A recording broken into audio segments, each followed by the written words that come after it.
சிவாய நம. இந்தியாவின் 6 இந்து சமயங்கள் என்னென்ன அப்படின்றது உங்களுக்கு தெரியுமா?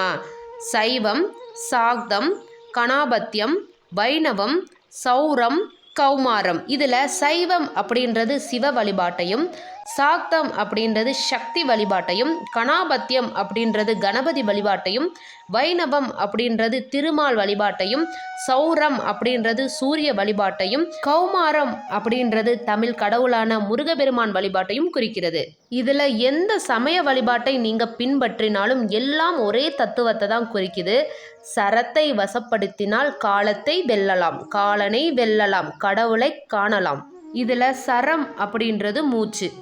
மூச்சை உள்நிறுத்தி உனக்குள் இருக்கும் இறைவனை நீ காணும்போது முக்தி என்ற பொக்கிஷம் உனக்கு கிடைக்கும் அப்படின்றது தான் எல்லா இந்து சமயத்தோட தத்துவம், தாற்பயம்.